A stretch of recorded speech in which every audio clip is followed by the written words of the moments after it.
we're sitting on the bench and the game is still going on. There's no more snaps for you. And it's just the two of us sitting on the bench. And you look at me and you go, bro, I think this was my best game ever. It was so important for me to finish and play the game of my life, but I didn't change anything in my daily process at all for that game. I had the mentality of, I'm going to go score 50, 60 points on these guys, and I'm not going to hold back.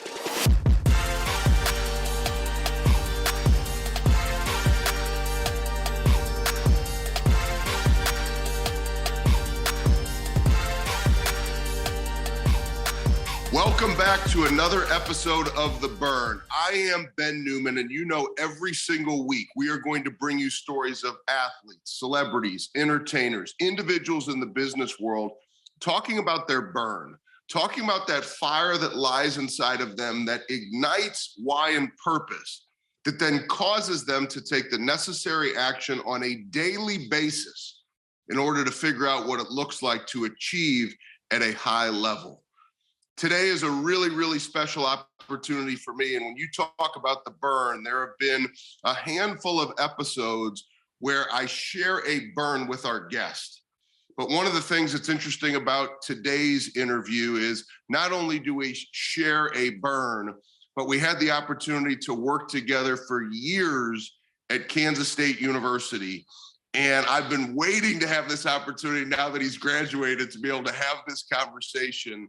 But Skylar Thompson, the former, which doesn't even sound right, the former quarterback, former holder of so many records as a quarterback at Kansas State. I mean, you literally rewrote the record books. Skylar, I couldn't be more excited to have this opportunity to interview you here on The Burn. So welcome to The Burn, brother. Yeah, thank you so much for having me. Likewise, obviously, your relationship, our relationship has meant a lot to me. And like you said, from the day that Coach Kleiman stepped in at K-State, just connecting with you and like you said, our similar stories and what drives us on a daily basis, I just felt like you and I have connected on a deeper level. I'm very appreciative of you and our relationship.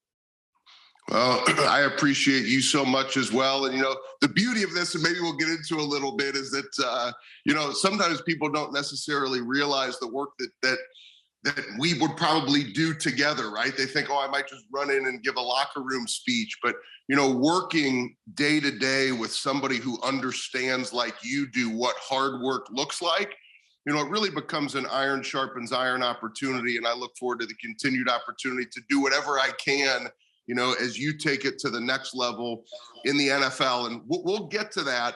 But I want to start with what you alluded to at the beginning, which was when Coach Kleiman came in at Kansas State.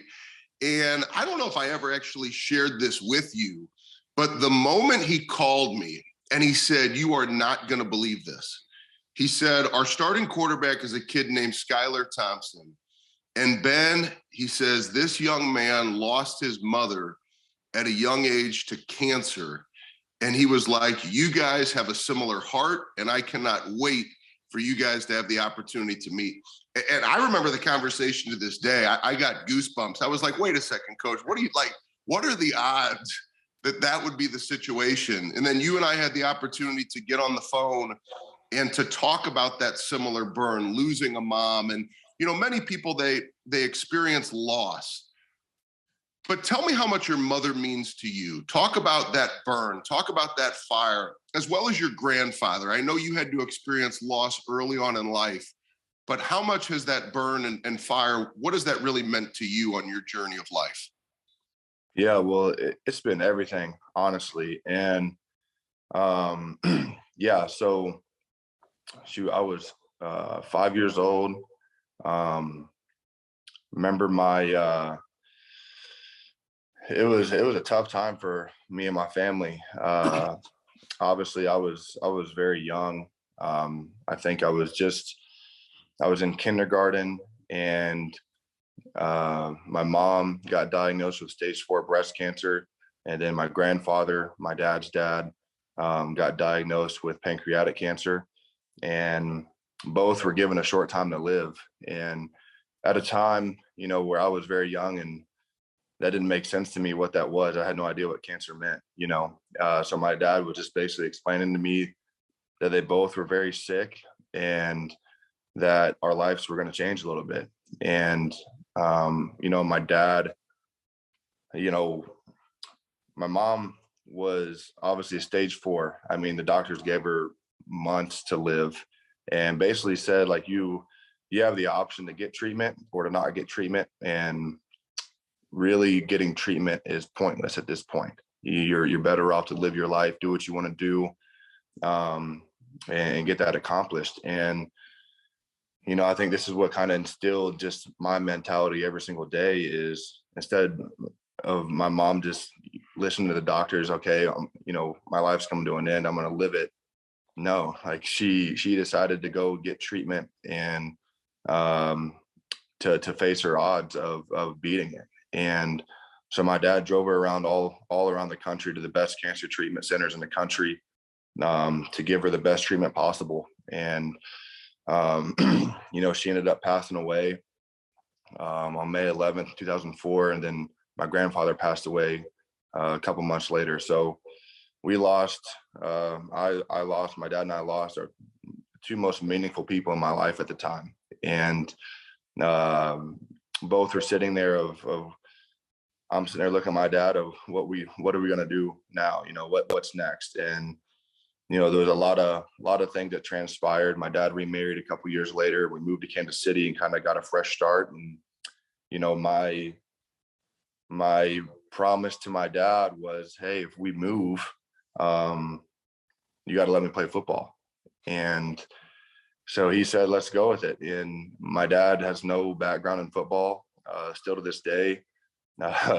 You know, I'm a basketball family. I come from a basketball family, so it was all new to us. But for some reason, that's what I wanted to do, and played quarterback at my second team that I played on in 4th grade, and played quarterback ever since. So, you know, as I've gone through my life, you know, at the time I was very just angry at what had transpired and what had happened. You know, out of all people, why my mom? You know, why her? I mean, my dad was a principal at the time, so he was always gone, supervising board meetings. So I spent a lot of time with my mom. She was my best friend. And just talking to people nowadays that knew my mom really well, I was her baby boy. You know, I was everything to her. And you know, so it just is. There was a period of time there where I was very frustrated and hurt, and I was an angry kid. When we moved to Kansas City, I was getting in trouble a lot. Was wanting to fight people at recess for beating me in one-on-one. I mean, it was it was a rough patch there. But you know, as I've just maneuvered through life and just connected with people that have faced similar adversity, you know, a lot of people just reminded me, you know, that she's still with me, and she's always going to be there, you know, and there's a way that I can live through her, even though she's physically not there anymore. And, you know, for me, that has been my drive my entire life is I'm going to carry my mom's legacy with me, and I'm going to build on it, and I'm going to make it even better than it was when she was on earth. And, you know, and especially when times get hard, when adversity hits, she's the first person I think about. You know, there's been times in my life where I've thought about giving up, thought about walking away from something, but then I think about my mom. I think about that time when she was facing cancer and whether she could have given up or she could have got treatment, and she chose to not give up and get treatment and face the odds of winning it. So that's been my drive my entire life. And each day I just try to live in her legacy and try to just make her proud, you know, and proud of the person I am, proud of the player I am, how I treat people, love people, because that's what she was known for. You know, I can share, Skylar, that a couple of things. Number one, we were the same. I used to get in the same kind of trouble, and I think I lived in the principal's office and the counselor's office. And a lot of people don't understand that, but it's hard, right? It takes a lot of coaches. It takes a lot of people loving on you. It takes a lot of people helping you understand what it means to contain your emotional energy, which you now do an incredible job of. But one word that I think about when it comes to you, and you just touched on it, but I want to go a little bit deeper, is resilience. the general manager and the head coach that decide to bring you into their NFL organization, what they're getting is a guy that has a tremendous ability to lead, but amazing resilience. And quite frankly, you and I have had some challenging conversations to where you kept wondering, like, why do these things keep happening to me? The number of injuries, even for you to complete this season the way that you did, I think you had doubts, like, is this even going to happen for me? Like, why do these things keep happening, from serious injuries to knick-knack injuries to your body being beaten up?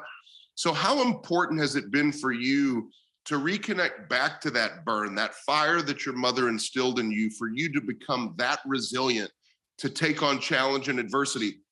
And the reason why I want you to answer this question is because so many people in this world today, they need to hear your answer and how you frame this and what you think about, because people are giving up way too easy in life these days.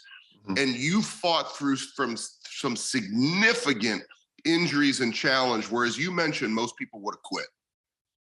Yeah, well, I think it first starts with setting a goal and a destination you want to get to. And for me, I'm very detail oriented in that process, sometimes too much, as far as planning things out of, okay, this is my goal and this is what I'm going to do to get there. The biggest challenge for me was understanding that it is great to have a goal. It is great to have a plan and process to get there, but also you have to be willing and open to things maybe not going as you plan. And just because things don't go as you plan it to get to that goal, doesn't mean you can't accomplish it. And for me, like you said, with COVID-19, with the injury that I faced of my shoulder injury, put me out for a year, and coming back for a 6th year, then hurting my knee in the second game, high ankle sprain late in the season. I mean, it was just like, what is going on? And, that second game of the year when I went down with a knee injury, I'm laying on the ground and it's flashing that my career is done. And the way that it happened, it was non-contact. I was thinking the worst case scenario. And it was like, I just put in a whole off season of work to get back to this point, and it all just got taken away from me. And I was laying on the ground. First person to come to my mind is my mom. I'm thinking about my mom. I'm getting emotional. And then all of a sudden I feel Coach Kleiman grab my hand, and he's telling me he loves me. He's telling me it's going to be fine. It's going to be okay. And, just moments like that of, your back's on the line, and you can choose to go. I ended up getting great news on my injury that it wasn't severe and I was able to come back from it. But there's moments like that where you're going to get hit in the face, you're going to get knocked down, and it's going to be your choice to get back up. And one thing I've always prided myself on is I've always believed in myself, and I've always believed I'm good enough to accomplish my ultimate goal of playing in the NFL. And my road to where I'm at now is my road. Everybody's process to their destination, whatever it may look like, is going to look different. And the one thing I've always fell back on is believing in myself. And it goes back to when I first met you, of you teaching me how to connect to that burn and writing down that burn and addressing it every single day. On my bedside table, I have a picture of my mom. I have my I am statements, my burn statements. I have all those things right there for me to look at. And that's immediately what I do.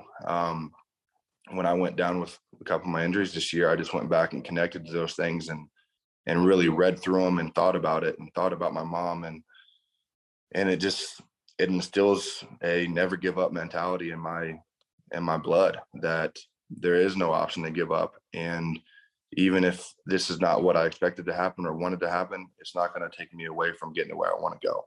And, that is ultimately what has driven me my entire life. And yes, I'm talking about the past 2 years of adversity, but my entire career at K-State, I've faced adversity in some way, shape, or form. And there's been times where I've thought about transferring. There's times where I thought about literally just, am I done playing football? All these types of things, and just trying to think of ways that, I can impact people along this process. And just like you said, because I feel like in today's generation, everything is so, we want instant gratification, we want instant success, and people don't understand that it is going to be a process to get where you want to go. And something that my dad is always, you know, he's instilled in me in a young age is that if a goal like yours to get into the NFL, play in the NFL, it is not going to come easy. And anything worth having is never going to come easy. And so that's just been, I've been very fortunate and blessed with great parenting. My dad, my stepmom, my family, people in my circle have always just kept me focused on the main goal, and encourage me through those process and loving me. And I think it's so important for people to understand how important it is to surround yourself with great people that are on the same level as you and have the same desire to be successful as you do, because ultimately you're going to fall back on your characteristics and the people around you, their characteristics of how they live life. And my dad is my biggest hero in that aspect. Is he's always stayed strong. He's always instilled in me that you got to keep fighting. You keep fighting. And I wrote a first person story a couple years ago at K-State, and the title of it was Keep Surviving. And it's not always about obviously I'm a winner. We're all winners. We want to win. We want to compete. But there's some point in time in life where you just got to survive and advance a little bit, and get through the process. And that's what I did. I mean, after I hurt my shoulder, I was in the training room every single day and having to start over a little bit, throwing the football. And I mean, it's literally starting from square one. And that was so terrifying to me, because there's so many thoughts of, is it going to be the same? What is this going to look like? I never faced any severe injury ever in my life until then. This is the first time I faced it. But I connected with people who I knew in my life who had faced some severe injuries, and I put a plan together of how am I going to attack this? And when those thoughts come to mind of doubt and second guessing, I'm stopping in that moment and I'm erasing those thoughts, and I'm strictly focusing on positive thoughts, positive thinking. What are things that I can control right now in this moment on this day to get to where I want to be in the future? And ultimately that is what has led me to where I'm at today. So how much I love, hearing how you've embraced your ability to control your mindset, but also the choices that it takes through those adverse times to put in the hard work through injury. And it's hearing you share your thoughts of what that looks like that gets me fired up. It makes me realize I can give more, right? Because we're all going to face challenge and adversity, right? Just because maybe I'm brought in to discuss those things, seeing you take on your adversity the way you have, that inspires me to want to be better. That inspires me to want to fight when things don't go my way. And that's exactly what I was referring to, about your resilience. You mentioned a couple of things that I really want to highlight. It was, I thought about transferring. I thought, is this going to be the end? I thought that I just have to keep getting up one more time than I've been knocked down. And there have been so many moments in your career, things that I look back on where I'm so proud of the leader that you were, the fight. A couple of things. I remember when you and I, and it was an interesting thing for me, having worked with Jalen in Alabama, and then we're battling him when he's in Oklahoma. And I remember I was right behind you when we walked out to, wish him congratulations after we beat Oklahoma the first time, and your eye black is coming down your face. And I mean, it was just this amazing moment of achievement for you. And then it's knocking off Oklahoma again. And there were all these, different wins and big moments and breaking records and doing all these things that you did at Kansas State. But what I think is so amazing about you, Skylar, and you mentioned this to me, if everybody could picture, we are at NRG Stadium. We're taking on LSU. Now, this is Skylar's final game. Whether it was injuries and you thought it was over, this is it. There's no seventh year. There's no more eligibility. Yeah. This is it. And there's so many people, Skylar, who their last game, they want to finish. They want to finish it right? They want to finish the story the right way. And it's going to make me emotional even thinking about it. Shit, the number of times you and I have cried together, but it's going to make me emotional. We're sitting on the bench and the game is still going on. There's no more snaps for you. And it's just the two of us sitting on the bench. And you look at me and you go, bro, I think this was my best game ever. And I just looked in your eyes, man, and I was like, holy cow, like this kid is special. He just has it. And, you never stop believing in yourself. You never lost that resilience, that fight, looking at that picture of your mom, connecting to your I am statements, connecting to your burn. But I don't want you to hold back and be humble at all here. I know how much your teammates mean to you. I know how much the coaching staff, from Coach Snyder to Coach Kleiman. But what did it mean to you, Skylar? Because so many people say, I want to finish. But brother, you finished by beating a team that had won a national championship 2 years ago and absolutely taking it to them at NRG to win a Texas Bowl, to win the Texas Bowl and be Texas Bowl champions. What was it like to finish with the best game of your career? Man, it was it was everything. And in all honesty, that one game, that one moment was worth every single thing that I went through at K-State. And my whole thought process going into that game, because like you said, I knew it was my last one. I knew it was my last go around at K-State. There was no seventh year. There was no year coming back. This was it. And like you said, there was a fire lit inside of me to finish this thing the right way. And on my terms, on 2 feet, walking away from it with my head held high, with no regrets. And yes, it was so important for me to finish and play the game of my life. But I didn't change anything in my daily process at all for that game. And I didn't treat it like any other game. Like going into it, I knew it was very meaningful. I knew all those things. But at the end of the day, it was just another game in my career to go play the game that I love. And I did not change one thing about my daily routine, my daily process. I knew in order for me to be the best player that I could be for my team on that day, I had to focus on Monday's prep, Tuesday's prep, Wednesday's prep. I mean, we had a full month of preparation, and it was so it got redundant. I mean, we're practicing the same plays over and over again, the same looks, watching the same film. And it was easy to get caught up in just the continuity and consistency and repetition of those things that could have easily taken your foot off the gas a little bit. And I did not do that at all. Each and every day I came to work, focused on the day that I was facing, being where my feet are at. Coach Kleiman, you, Coach Klein, all the coaches that are in my life always say that. And it is so important. And that was so important to me. And whenever the game came around, it was like I had a level of confidence that it didn't matter what LSU did. It didn't matter whatever happened. I was going to win that game.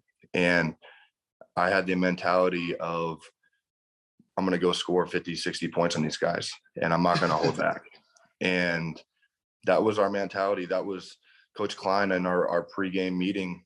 That's what he said. I'm calling plays to score 60 points until Coach Kleiman tells me to hold off and hold off on the reins. And whenever he said that to me, it matched my mentality. And obviously, it's a ripple effect. Obviously Coach Kleiman's the head man, having that mentality. it ripples on Coach Klein. His mentality ripples on me. And then obviously mine, being one of the leaders on the team, it ripples on everyone. And it was not a big hoorah statement. It wasn't a big, I'm not like that. I'm not a big yeller and screamer and all that stuff. Like, I'm going to show you how confident I am by the way that I carry myself and the way that I approach my work. And I knew going into that game that we were going to get after it. And sure enough, it did that. It happened. And even throughout the process of the game, I was just focused on one play at a time. You know, each snap, break the huddle. Okay, what coverage am I getting? What look am I getting? What play do we have called? What is the mission of this play, and how am I going to execute it? And that's all I did. I focused on one play at a time, one quarter at a time, never got ahead of myself, never thought about what that moment would feel like, my career ending, nothing. Like, I took it as it came and focused on one task at a time. And that's what led it to happening. And, you know, it was just very emotional after the fact that everything transpired and happened, because it was so surreal, and just so many flashes of things that have happened in my career that, like I said, that one moment of holding that trophy up with Coach Kleiman was worth everything. It was worth it. Everything was worth it. And that is what is so crazy. And what I encourage the people out in the world is, you never know when that time is going to come. You never know. And I know everybody has seen the graphics, the pictures of the guy like digging for diamonds, you know, and he's digging for years, you know, dug himself in a huge hole. And there's just a little bit, one more scoop of dirt and you find the diamonds. And it's like, do you keep going or do you give up? And that is ultimately what I did. I mean, I just kept digging, kept scooping dirt one day at a time. And surely enough, we hit the diamonds. So in saying that, I'm kind of back at square one. I'm digging again, you know, and the mentality and process of that I take is not going to change. And I'm very focused on my goal and where I want to get to. And I've kind of put a plan together to get there, and we're going to see what happens. And that's that. So. I want to highlight a couple of things that you didn't mention and that many people wouldn't see, that I think makes you incredibly unique, because you are an individual of action. You're an individual of great belief, taking action, allowing your action to tell your story, and having great resilience when things don't go your way. But, you know, having the opportunity to work with as many collegiate athletes as I have, you know, collegiate athletes are very busy. Many people don't realize the sacrifice that you go through, from going to class, going to treatments, going to study halls, going to meetings, going to practices, going to weightlifting. I mean, there's not much time at all. But I want to highlight a couple of things that Skylar, being humble, I know he is not going to mention, but I want to highlight. There were countless times where there would be games where Skylar was playing for a young man or a young girl who was going through something in their lives. And oftentimes you would see that little boy or that little girl on the sideline, or I would see on Twitter, or maybe a fan would message me something Skylar and some of his other teammates were doing in the community. And I just think it's incredible. It speaks to your heart and how proud your mom and your grandpa would be of the decisions and choices that you make off the field, Skylar, that make you special, and I know is going to make an NFL organization realize how lucky they are when they get you. And a couple of things I want to highlight. One is, you know, it's tremendously inspirational when you see your website, officialskythompson.com. You know, just going there and seeing your hands raised in the air, right? It's a inspirational page. I know kids, because of your story and resilience, when they put on one of your t-shirts or apparel, it's going to inspire them. But what's even more inspiring than that website is the choice that you made to create the Thompson Family Cancer Research Foundation at Kansas State University. And I don't know how many kids would choose, I know you're a young man, but at the end of the day, you just graduated college, brother, you're still a kid, would choose with having to take on all that you manage to create a family foundation to honor your mother and your grandpa. Is there anything to just finish up our time together here on the burn that would speak to you choosing to find time to do that, to honor your mom and your grandpa? Yeah, well, you know, um, after just doing a lot of reflecting and obviously growing up through my life, I felt a big reason why my mom and grandpa were taken away from me were to use those experiences and that story to impact other people in this world. And I know there's so many people out there that are grieving from losses, whether it be from cancer or not, people that have lost parents, loved ones, and, the list goes on and on. And when I was thinking, whenever this NIL stuff got opened up that we could do this, I was thinking of ways that I could use my platform to impact people and serve other people. And that was the first thing that came to mind. It was October, Breast Cancer Awareness Month, and I was thinking of how I can use my story, how I can use my experience with my mom with cancer to ultimately impact other people's lives and make their lives better. And after doing abundant amount of research, I was connected with some great people in my agency at the time that really helped me put things together. And we ended up partnering with Kansas State's Research Center in developing a fund that we've raised a tremendous amount of money this year already that we're ultimately going to give this scholarship to a person on staff or a student at K-State who is in the research center. So, and what I love about it is it's not just a one-time thing. It's not just a one-year thing. This is going to be a continuous award scholarship that we are going to do every single year at K-State. And for me, it means so much to me, just because it's going to a research center at a place that means so much to me in Kansas State University. And the amount of joy and gratitude that this university has brought me and my experiences at K-State, it just, man, it was so special to put it all together. And it was, like you said, it's a great way to honor my mom. I know, like I kind of tapped in on earlier, that the people in my life that knew my mom, that's one of the things that I struggle with the most. Is I was such a young age, I don't really remember a lot about my mom. I don't remember what her voice sounds like. I don't have any old voicemails to go back on or text messages. Like, it is strictly pictures.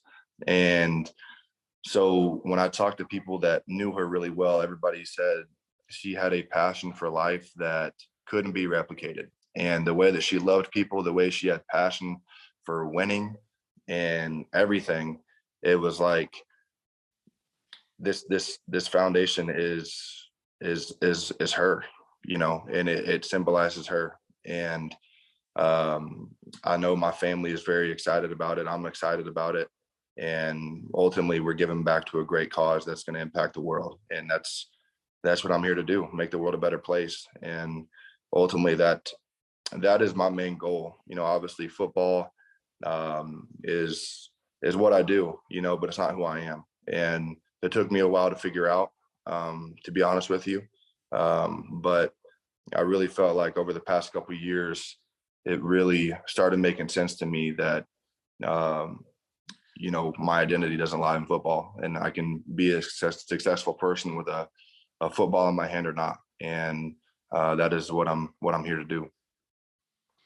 Well, Skylar, I can't thank you enough for coming on the burn and being a source of inspiration for me. The way that you connect to your burn, the clarity of how you show up every single day, the willingness to make everybody around you better when you step onto the football field, or all of these things that you choose to do off the football field.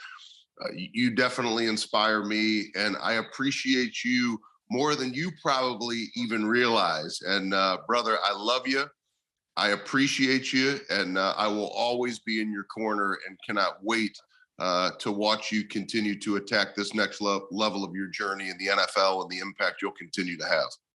Yeah, Ben, I appreciate you so much for having me on here.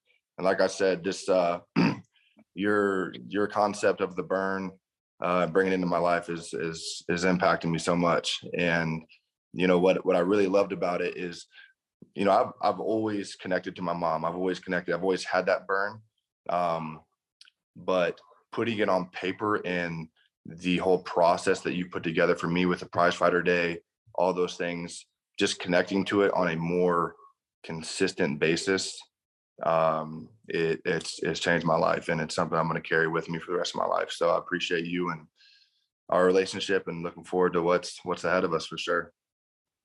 You know, I got your back. And for everybody watching The Burn, I know this has made a difference for you. You know, hearing a story of adversity and challenge and resilience is something that we all need right now. I encourage all of you to learn more about Skylar's Family Foundation. If you're looking for a charity that you want to impact and your family's been impacted by cancer, take a look at officialskythompson.com. Stay connected to Skylar in the next chapters of his journey, because it is an inspiration. Thank you for joining us for The Burn. Make sure to share this episode with somebody who's maybe struggling to be resilient in their lives. We appreciate you, and let's keep fighting the good fight together.